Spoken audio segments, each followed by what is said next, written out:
अशी नारळाची बर्फी.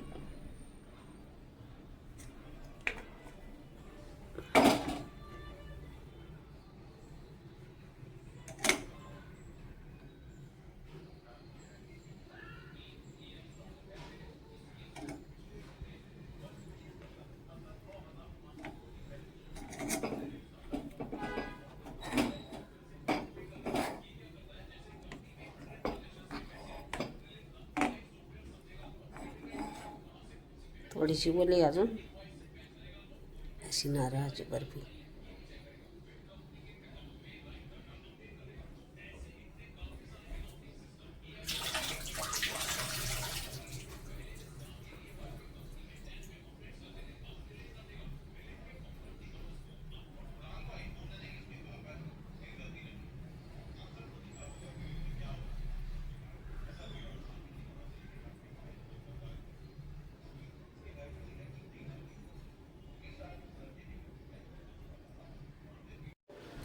हे बघा आता नारळ बारीक केलं म्हणजे कापलेलं आहे ते मिक्सरमध्ये टाकायचं आहे आणि त्याच्यामध्ये आपल्याला दूध टाकायचं आहे. काही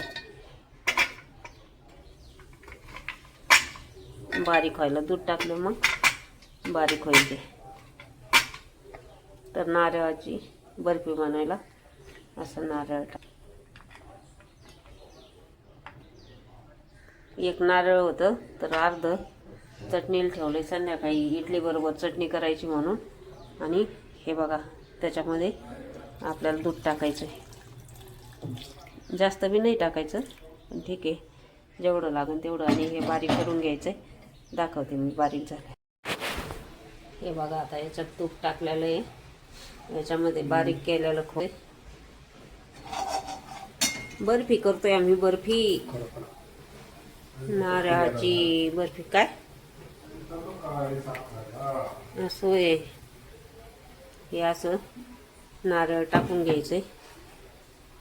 आता सगळं नारळ टाकून घ्यायचं आणि मग त्याच्यात मलाई पण टाकायची. अजून नारळ राहिलं याच्यात टाकायचं.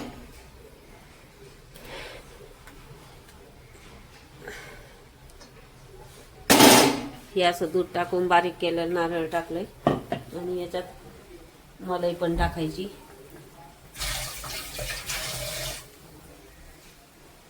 चम्मच बघावं लागेल.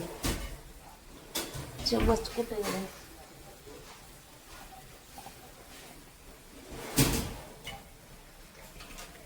जाऊ दे आता यानेच टाकते. हे बघा कशाने टाकायची मलाई. आपण मलाई टाकायची याच्यात.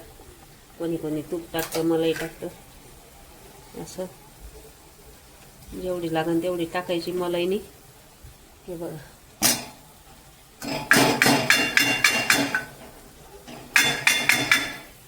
मलाईने जास्त टेस्ट येते. तर आता पुढं दाखवते तुम्हाला. साखर टाकलं.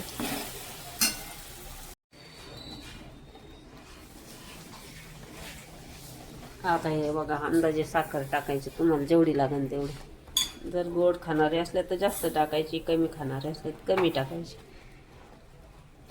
आता हे मी जास्तच साखर टाकते कारण आमच्याकडे जास्तच गोड लागतं. आहे का नाही? गोडच जास्त लागतं त्याच्यामुळं गोड झाले पाहिजे. आणि आता होत आले मग दाखवते पूर्ण बर्फी कशी होती ती.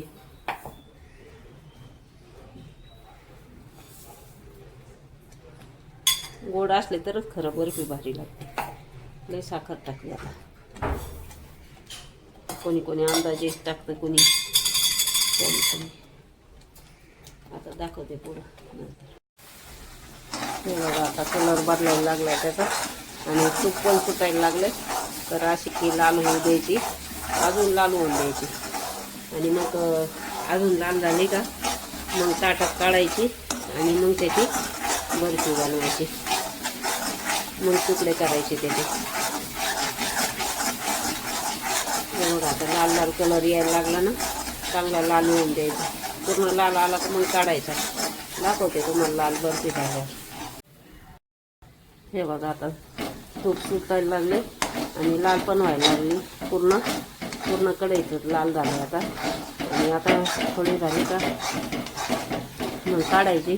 त्याच्या आधी ताटाला तूप लावून घेतले, मग ताटात टाकायची आणि बर्फी करायची. दाखवते तुम्हाला.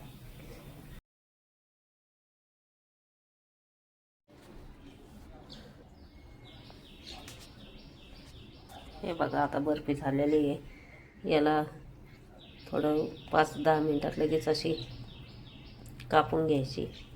जरा ओलीच आहे पण तरी बी कडक व्हायला नको म्हणून लगेच कापून घ्यायची आणि मग नंतर गार झाल्यानंतर मग काढायची.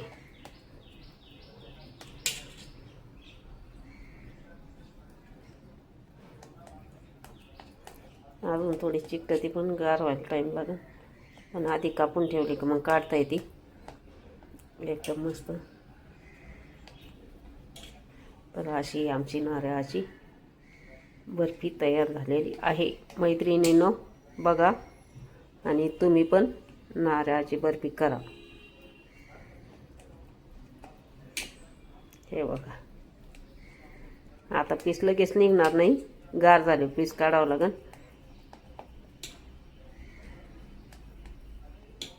तर तशी झाल्यावर मग तुम्हाला शॉर्टमध्ये व्हिडिओमध्ये दाखवून. पण अशी नारळाची बर्फी झालेली आहे. तर व्हिडिओ आवडल्यास लाईक करा आणि शेअर करा. तर बघा हे आता आपली बर्फी तयार झालेली आहे नारळाची. हे बघा आता बर्फी तयार झालेली नारळाची. व्हिडिओ आवडल्यास लाईक करा आणि शेअर करा आणि सदस्य सबस्क्राईब करा. आणि भेटूया पुन्हा पुढच्या व्हिडिओमध्ये. तोपर्यंत बाय बाय.